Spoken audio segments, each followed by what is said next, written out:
Todos debemos de ser capaces de ejercer violencia si necesitamos hacerlo.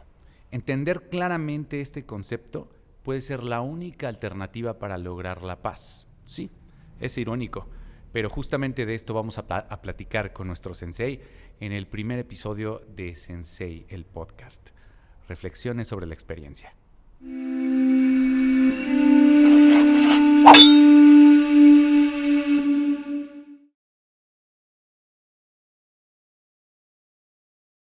Qué importante es reflexionar sobre nuestras experiencias. Todos cometemos errores en algún momento, pero son grandes oportunidades para poder aprender. Y hablando de la experiencia, hay una frase que me gusta mucho para presentar al sensei en esta ocasión, que es nuestro primer episodio, y es que la experiencia no es igual a edad. Tú eres muy joven, Jesús, y en las oportunidades que he tenido de platicar contigo me he podido dar cuenta de realmente todo lo que puedo aprender de ti. Quiero que nos compartas un poco, pues, qué te llevó a este punto de poder formar a un montón de chicos y personas en muchos contextos, no solamente el tema de las artes marciales. Claro, bueno, pues definitivamente me considero un tipo con suerte. Creo que acabé en esta posición porque al final de cuentas fui bendecido. Vengo de una niñez, una adolescencia, digamos algo difícil, algo tortuosa, y por divinidad llegué a las artes marciales. Y las artes marciales definitivamente fueron para mí una salida de toda la parte negativa que había en mi vida.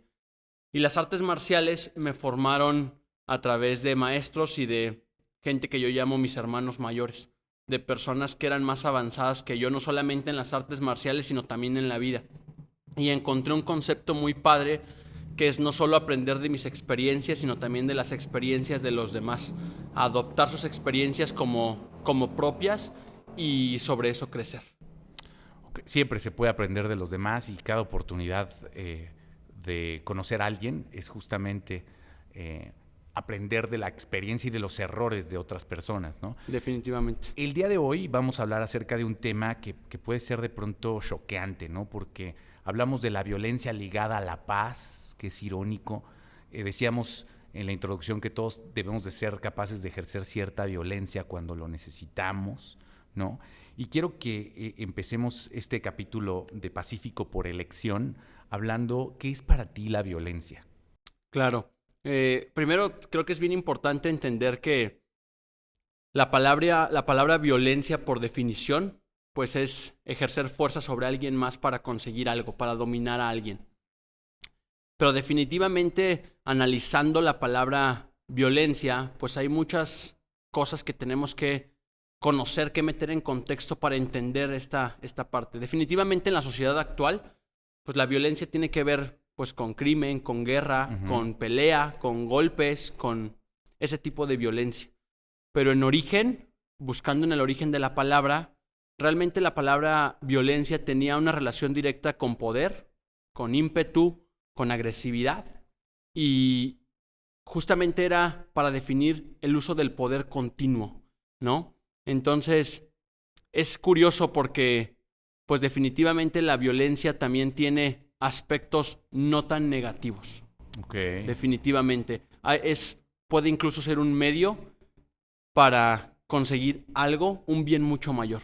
Sí, por ejemplo, un policía, alguien que en ciertas circunstancias necesita emplear la violencia para poder evitar que una situación peligrosa se salga de control, ¿no?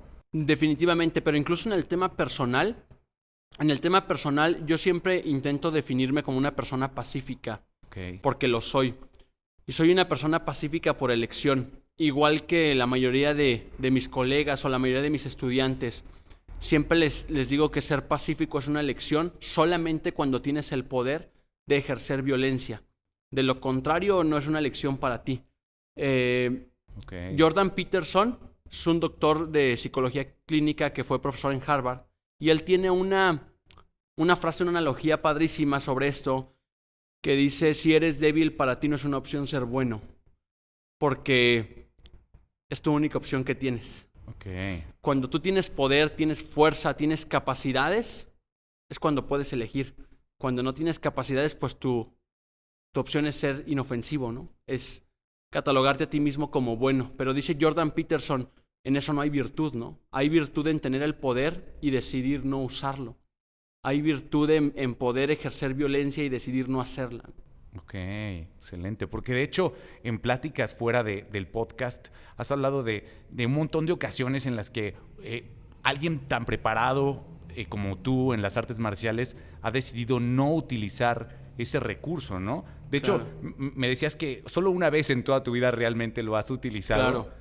Que tu papá estaba en peligro en esa ocasión, ¿no? Definitivamente. Y fue una ocasión, una situación inminente, ¿no? Si habláramos de la justificación de la violencia como tal, entraríamos en un tema, híjole, complejo, porque creo que la justificación de la violencia como tal, pues podríamos abordarlo desde un tema religioso, desde un tema espiritual, desde un tema social, desde un tema legal, y creo que siempre chocaríamos en el mismo punto donde si la violencia se justifica o no.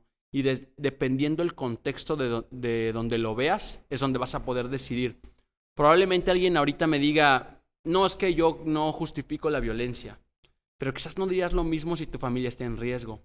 Quizás justificarías todas las formas de actuar para proteger a tu familia. Y regresamos siempre al tema de cuando las personas dicen, ¿el hombre es bueno o malo por naturaleza? No, pues no por naturaleza no es nada. Depende de su contexto, ¿no? Porque yo quizás soy bueno aquí, pero si me pusieras en una zona de guerra, a lo mejor no lo sería. A lo mejor tendría que ser alguien diferente. Y eso sería subjetivo porque, pues, si te toca ejercer violencia porque tu contexto te pone en esas circunstancias, pues tendrías que hacerlo, es lo que se Definitivamente. espera, ¿no?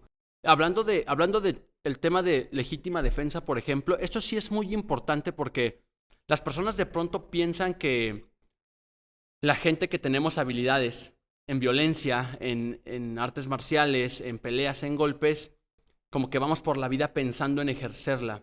Y es todo lo contrario. Cuando hablamos de poder, de fuerza, de agresividad, tenemos que hablar definitivamente de autocontrol. Porque si no, no es nada. No hay virtud en eso, como dice Jordan Peterson. Ed Parker, el fundador del Kempo americano, decía, para poder controlar el poder de Kempo, tienes que ser capaz de controlarte a ti mismo. Y eso es algo real. Cuando tú adquieres el poder, las habilidades para lastimar a una persona, tienes que al mismo tiempo adquirir el autocontrol para poder controlar ese poder, porque en realidad es un poder. Una persona entrenada definitivamente supera en ventajas a una persona no entrenada, ¿no? Hablando en cuestiones físicas, mentales. Una persona entrenada está todo el tiempo entrenando no solamente su cuerpo, sino preparando su mente para recibir impactos, dar impactos, moverse, quitarse, cubrirse. O sea, una persona entrenada al menos una vez a la semana recibe golpes. No le tiene miedo a recibir un impacto, no le tiene miedo a encontrarse con otra persona cuerpo a cuerpo. Y de entrada por eso está en superioridad completamente, ¿no? Mentalmente hablando. Y la cuestión es, con ese poder llega también el autocontrol. Porque si no, se pierde el objetivo, se pierde el camino definitivamente. Es como dice el tío de Spider-Man, con un gran poder se requiere una gran responsabilidad, ¿no? Definitivamente, pero es curioso, pero hay gente que todavía no entiende la relación entre poder y autocontrol, ¿no? El concepto del poder es algo que puede llevarse a muchos contextos, no solamente al de las artes marciales, ¿no? El poder, pues, lograr tus sueños, el poder sacar adelante los retos de la vida. Claro. Tú hablabas de que las personas que entrenan reciben golpes todos los días. Quienes no entrenamos también, pero claro. no en sentido literal, sino figurado. Entonces, quiero saber cuál es la relación que tú ves entre la violencia y el poder. Definitivamente, de entrada por definición, ¿no? Violencia es ejercer poder sobre alguien más para conseguir algo, ¿no? Okay. Así es como se define. Si nos vamos al primer origen del cómo se formuló esta palabra de violencia, que significaba poder vital o fuerza vital, significaba realmente un continuo poder, ¿no? Ejercer un continuo poder. Y es lo que todas las personas hacemos diariamente, ¿no? Cada día estamos superando un reto, un trabajo, una tarea, un problema, un conflicto, y no solamente hablando de una situación de peligro, ¿no? Cada día estás superando algo. Y nos encontramos con el poder, y las personas tienen que entender que todos hemos ejercido violencia en algún momento de nuestras vidas y todos en algún momento de nuestras vidas hemos sido agresivos para conseguir algo. Pero tenemos la agresividad colocada en un aspecto totalmente negativo y no es así. No es del todo así. La agresividad, de hecho, es algo en psicología, incluso en biología, es algo normal por lo que atraviesa el ser humano, ¿no? Es algo normal, es algo que es parte de nuestro desarrollo. El problema está cuando se canaliza mal. De hecho, así lo enfoca la psicología, ¿no? Es parte del crecimiento del joven ser agresivo, con lo que no le gusta, con lo que no quiere y con lo que quiere conseguir también. Exacto. El problema está en la formación. Si recibe una buena formación, va a poder canalizar positivamente esa energía que pone la agresividad. Si la canaliza mal por una mala formación, pues va a venir en cosas negativas, en cosas que van a resultar asociales y luego antisociales, ¿no? Entonces, pero en realidad, velo, los deportes, los mejores deportistas usan todo el tiempo agresividad. Claro. Los ganadores en la vida usan todo el tiempo agresividad. Los grandes empresarios, los hombres más poderosos del mundo usan todo el tiempo agresividad, todo el tiempo. Yo siempre pongo el ejemplo de Michael Jordan, ¿no? Es un tipo que no llegó ahí siendo tranquilo, siendo relajado, siendo pasivo. Es un tipo que llegó ahí usando agresividad. Es un tipo que llegó ahí provocando a los demás jugadores, entrenando más duro que los demás, que llegó ahí usando agresividad. La gente, por ejemplo, hablando de Michael Jordan, ¿no? Dice, es que no va a haber otra persona, otro jugador igual como Michael Jordan, por supuesto. Jugaba con bestias. Jugó en un tiempo donde el básquetbol era codazos, todo. Sí, claro. Y entonces, estrellas fuera de serie, ¿no? Y ahí fue donde él se formó en el tema de, era un tipo que con agresividad consiguió llegar hasta lo más alto, al grado que no te vas a olvidar nunca de Michael Jordan, ¿no? La gente no se va a olvidar nunca de quién es, usando agresividad. Y todos en algún momento la usamos de nuestra vida. De hecho, si quieres conseguir algo realmente que vale la pena, tienes que moverte de forma activa, ¿no? Tienes que moverte de forma agresiva para conseguir eso que quieres. ¿Podríamos ya hablar de agresividad positiva, quizá? Sí, es un concepto... vaya, vámonos a una de las personas más pacíficas de la historia, ¿no? Gandhi, ¿no? Que usaba un concepto de no violencia, ¿no? Pero usaba un movimiento de resistencia activa, ¿no? Okay. Él quería lograr un cambio y tenía que poner una resistencia activa, ¿no? No se podía quedar en casa esperando a que el cambio que él quería causar pasara. E hizo cosas que en ese tiempo pues eran increíblemente imposibles, ¿no? Reunir gente, hacer caminatas larguísimas, ayunar, etcétera, etcétera. Eso lo pudo lograr a través de ser activo, de ser una persona que usaba cierto nivel de agresión, cierto nivel de actividad, ¿no? Exacto, es que hay una relación entre la actividad y la agresión intrínseca muy interesante, que no tiene nada que ver con la forma en la que malentendemos esos conceptos hoy en día, ¿no? Definitivamente, y no tiene incluso nada que ver cuando hablamos de ese tipo de agresividad con la violencia física, ¿no? Claro, claro. Porque no tienes que ejercer violencia física o agresividad sobre alguien para conseguir algo, pero definitivamente tienes que activar todos tus sentidos para llegar a cierta posición, ¿no? Cuando estás compitiendo en tu trabajo con alguien para conseguir un puesto, pues definitivamente si haces lo que te toca y te quedas sentado no lo vas a conseguir mientras el otro es agresivo a la hora de actuar, ¿no? Mientras el otro en las reuniones levanta la mano, alza la voz, se levanta y opina, lleva proyectos, etcétera, etcétera, ¿no? ¿Dónde para ti radica nuestro poder? Creo que nuestro poder, creo que es algo que es multidimensional, nuestro poder. Y cuando lo analizamos así, vamos a encontrar nuestro poder interno, porque todas las personas tenemos un poder interno definitivamente, algo que nos mueve más allá. Y hay personas no que no tengan poder, sino que no lo han descubierto. Y no lo han descubierto porque no han encontrado dónde radica ese poder. Para mí nuestro poder radica primero en la acción, en el hacer. Porque esa acción nos lleva a un segundo punto que es la decisión. Tú tienes poder cuando tienes el poder de decidir.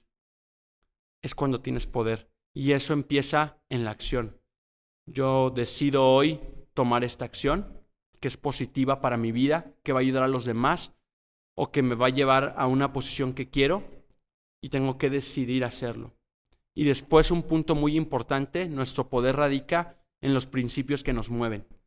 Porque una persona que no tiene un rumbo es porque no tiene principios. Es porque no ha integrado sus principios, las cosas que los mueven, con la decisión de actuar cada día.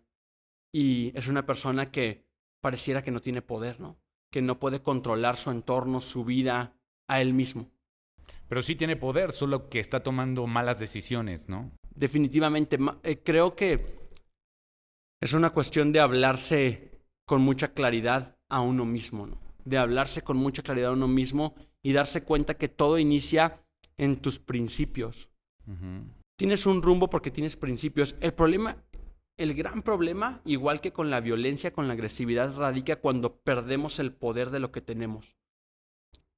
Un ejemplo es cuando tú sabes pelear, entrenas, te preparas, pero nunca trabajas tu autocontrol, tu tolerancia, tu empatía, pues vas por la vida, ¿no? Soltando golpes, peleándote, entrando en conflicto y terminas mal.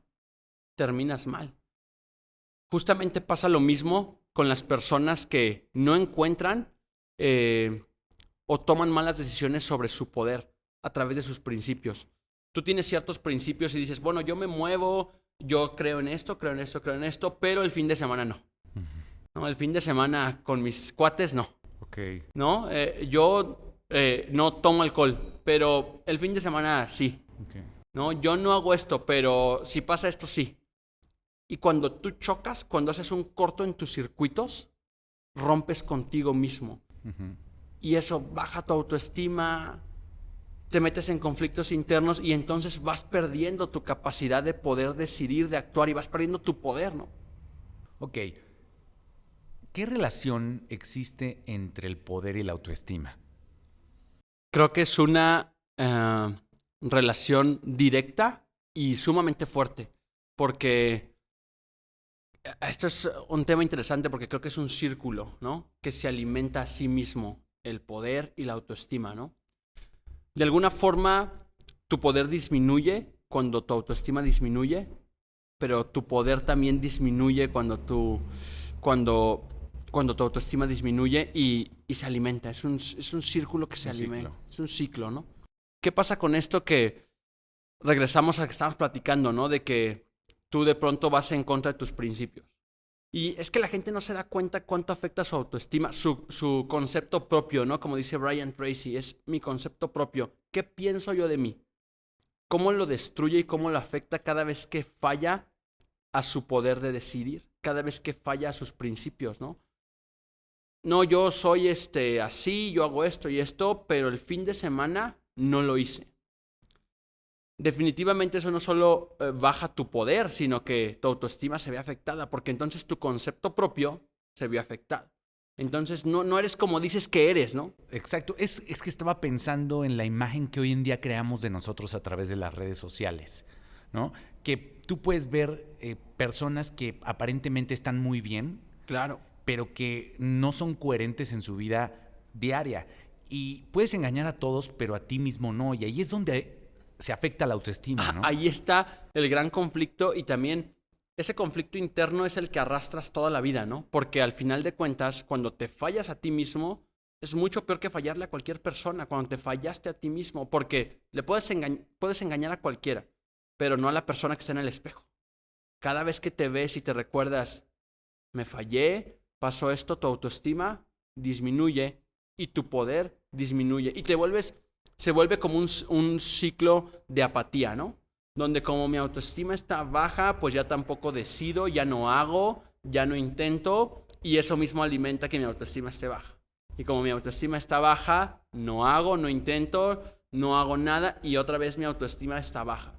Y se vuelve un ciclo de apatía, de no tener ganas, de eliminar nuestro poder interno y de definitivamente pisotear nuestro concepto propio, ¿no? El concepto en el que nos tenemos. Porque podemos estar muy bien en la calle, pero cuando te ves al espejo te recuerdas, caray, ¿cuánto fallé, no? ¿Cuánto me fallé a mí esta semana, estos días? Eso es importante.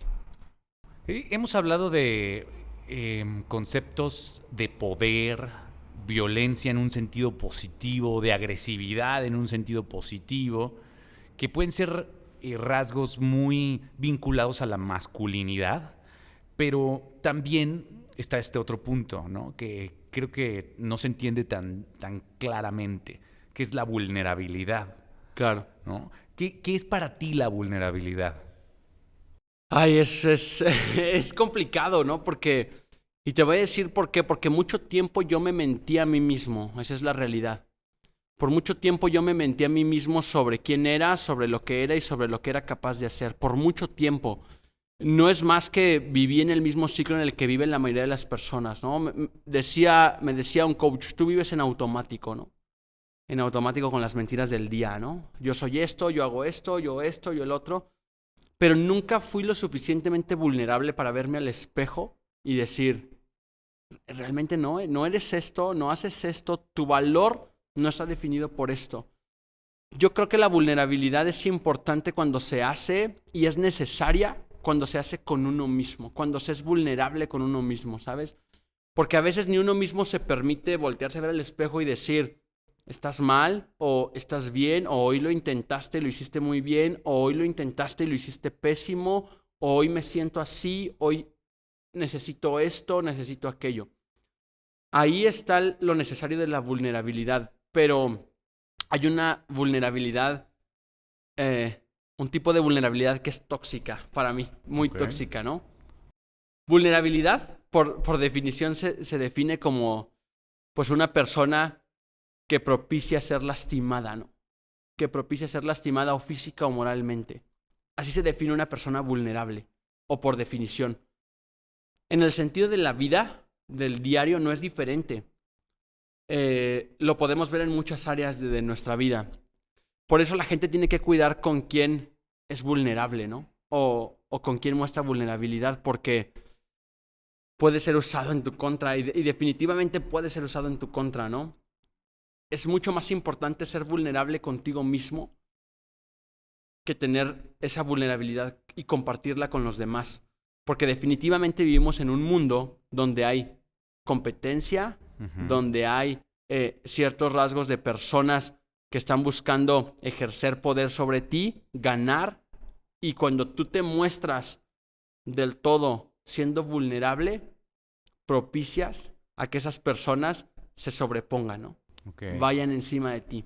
Entonces la vulnerabilidad es necesaria contigo mismo, solamente contigo mismo, o con personas a las que les va a servir escucharte para ayudarlas o para que ellas te ayuden. Eso es muy importante porque de pronto también, no me lo tomen personal, pero ves gente siendo vulnerable en las redes sociales, con gente a la que no le importa. No me importa verte llorar, ¿no? Porque a lo mejor estás al otro lado del mundo, no te conozco, no sé quién eres, y ¿sabes qué va a pasar? Voy a reírme de tu vulnerabilidad, ¿no? Y eso te pone en una posición todavía más vulnerable, ¿no? No te ayuda. Creo en una relación entre ser vulnerable y la persona que está al lado te brinde fortaleza, no más vulnerabilidad. Te brinde seguridad, te brinde apoyo, pero no el apoyo de, oh, todo va a estar bien, te quiero mucho, mira, ven, apapacho, ¿no? Sino en el de, lo que ahora necesitas es fortaleza. Necesitas, claro. Vamos, te voy a elevar, vamos, si es necesario te voy a cargar, pero porque quiero que te eleves. Y hay gente que es vulnerable de pronto, ¿no? Con gente que dice, oh, no me importa, ¿no? Claro. Voy a aprovecharlo, ¿no? Voy a aprovecharme o en las artes marciales, usándolo como analogía, pues cuando tú vas a pelear, pues lo que menos muestras es debilidad, ¿no? Muchas veces vas a pelear, a competir lesionado, ¿no? Tienes 3 o 4 semanas lesionado porque entrenaste pesado para la competencia, pero tú llegas, te metes al área de competencia y mira, brincas y estiras y te mueves, ¿ves? Porque si tú muestras como que, oh, me duele un poco el pie, me duele un poco el dedo, la otra persona no va a decir, no, le duele el pie, no le voy a pegar en el pie. No va a decir, claro. Le duele el pie, voy a golpear en el pie.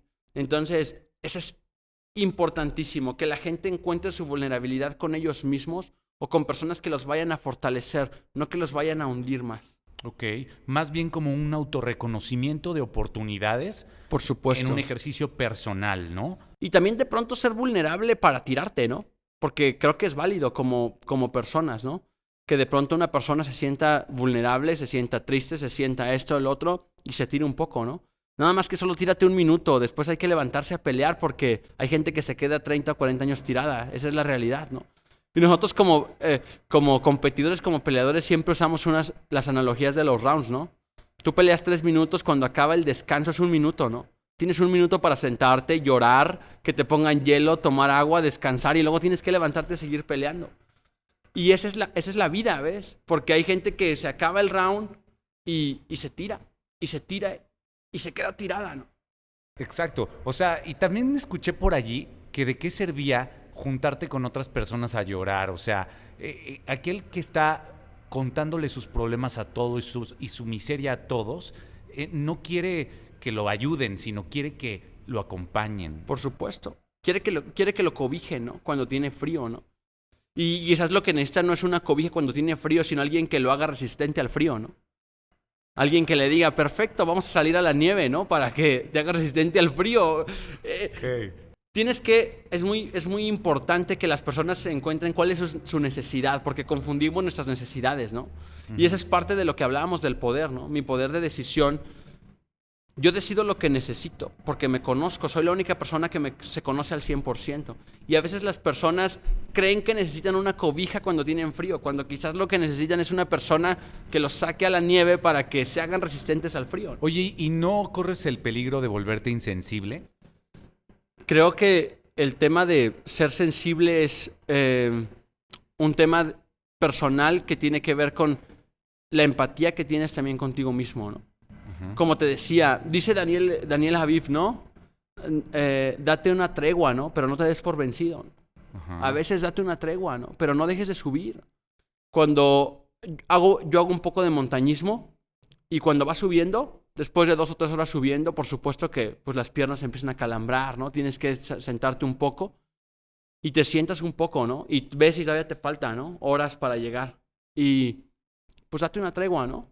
Respira un poco, descansa, quítate las botas si quieres, pero después vamos a avanzar.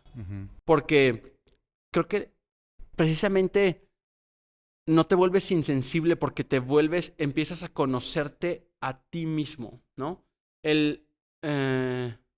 Eckhart Tolle, en el libro del poder de la hora, habla de cómo el ser humano tiene que regresar a estar presente, ¿no? En el ahora, en el yo, ¿no?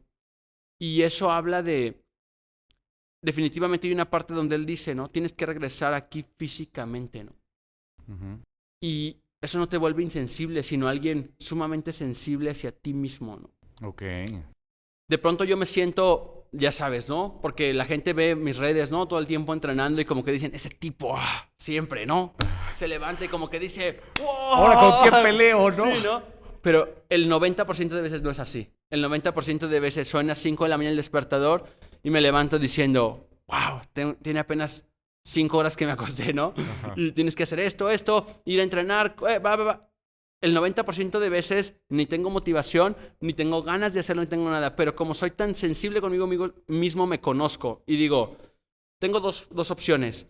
Me quedo acostado, ¿no? Recupero mi cuerpo, descanso, ¿no? Y después me levanto y hago mis cosas. O me voy ahora a entrenar. Y como me conozco tanto, digo, sé que si me quedo acostado y no voy a entrenar, todo mi día va a ser negativo para mí. No porque sea negativo por las personas, sino porque yo mismo voy a decir, fallé. Te aleja de tus metas, ¿no? Me aleja. Y entonces eso te vuelve alguien más que nada sensible, ¿no? Porque cuando alguien viene a mí y me cuenta como, oye, pasó esto y el otro, ha pasado, ¿no? Muy curioso, voy a contarles una historia, ¿no? Hace un tiempo, hace unos años, una alumna llegó y le contó a varios que estaban al terminar la clase, ¿saben qué? Un familiar cercano acaba de fallecer, ¿no? Y lloró y todo, ¿no? Y yo vi desde atrás así la imagen completa como todos la abrazaron y todo, y ella lloró más y más y más y más y más. Y yo me alejé y vi como todos la abrazaron y lloró más y más y más y más. Y cuando pasó todo, yo me acerqué y le dije, bueno, tienes que ser fuerte, ¿no? Lo sabes. Sabes que lo único que te queda es ser fuerte, ¿no? Tienes que ayudar a tu familia a superar esto y avanzar, porque no hay nada que puedas hacer. Y, ¿no? Sus ojos cambió y como que oh, sí, es cierto, ¿no? Se fue. No digo que le quité la tristeza porque eso no se quita. Tampoco le ayudé a superarse porque la muerte no se supera. Pero por supuesto que le di lo que en ese momento nadie le había dado, ¿no? Todo el mundo pensaba como, lo que necesita es un abrazo y llorar. Y de pronto alguien le dio fortaleza, ¿no? De pronto alguien le dijo, lo que necesitas es fuerza. Porque tu familia necesita fuerza. Y entonces, wow, porque es maravilloso, ¿no? Si yo hubiera sido alguien insensible, lo hubiera abrazado, ¿sabes? Wow. Si yo hubiera sido alguien insensible, lo hubiera abrazado porque Claro, es lo más sencillo. es lo que todos están haciendo, ¿no? Me lo enseñó, esto no es mío, ¿no? Tengo un gran maestro, el maestro Netza Sotz es uno de mis guías, ¿no? En todos los aspectos, y él me lo enseñó, ¿no? Porque cuando estás así, lo más fácil es que la gente dice, oh, soy muy sensible, ven aquí. Mira, no pasa nada, entiendo tu dolor, no lo entiendes. Y como yo no entiendo tu dolor, entiendo que lo que necesitas es que alguien, mira, te diga, vamos, dame la mano arriba. Y eso es lo que hago, ¿no? Y eso te hace alguien sensible con la otra persona, porque busco qué necesitas ahora. Y voy a intentar dártelo. No te voy a dar lo que la mayoría te da, no te voy a dar lo que tú crees que necesitas. Voy a intentar analizar qué es lo que necesitas. Oye, tengo problemas económicos. Perfecto, vamos a trabajar. Oh, venía buscando un préstamo. O venía buscando como, no, si está canijo la situación, mira la crisis, y de pronto se topan conmigo y es como, muy bien, a ver, vamos a ver, ¿qué proyectos podemos hacer? ¿En qué puedes trabajar mañana? ¿Qué puedes hacer por mí hoy y te voy a pagar mañana? Oh, es sensibilidad para mí de la más pura, ¿no? Gracias, Sensei, por estas enseñanzas. Este primer episodio lleva como título Pacífico por elección. Entonces, hablando de tomar la decisión de ser pacífico, entendemos que hay que estar preparado para ejercer violencia. Claro. Pero ¿podrías ponernos un par de ejemplos para tenerlo un poquito más claro? Sí, claro. Me gustaría mencionar una frase. He intentado rastrear el origen de esta frase y nunca lo he encontrado. Que dice, todo hombre que se considere pacífico tiene que ser capaz de ejercer gran violencia. De lo contrario, no es pacífico, es inofensivo. Sí, lo he visto en tus redes hasta el cansancio. Es inofensivo. Y aquí viene otra parte que la complementa, que es, cuando se es bueno por elección, no porque no se tiene otra opción. Y yo te voy a contar, ¿no? Siempre que yo le digo a alguien que conozco, ¿no? En una fiesta que conozco, no, yo practico artes marciales. No, yo no le entro a eso porque yo soy pacífico. No, mi hermano, tú eres inofensivo. Porque si alguien entrara mañana a tu casa a lastimar a tu familia, tú no sabrías cómo actuar. Esa es la diferencia, ¿no? Es curioso esto que voy a usar, ¿no? Pero hay una analogía en la película del francotirador, ¿no? De Sniper, que es una película basada en hechos reales, donde el papá les dice a sus hijos, ¿no? Hay 3 tipos de personas en el mundo. Las ovejas, los lobos y los perros pastores. Las ovejas son esas personas que no creen en lo malo, que no creen en la negatividad, que niegan la negatividad. Y cuando la oscuridad aparece en sus casas, no saben qué hacer. El otro tipo de personas son las personas que tienen habilidades en violencia y deciden usarlo para mal. Esos son los lobos.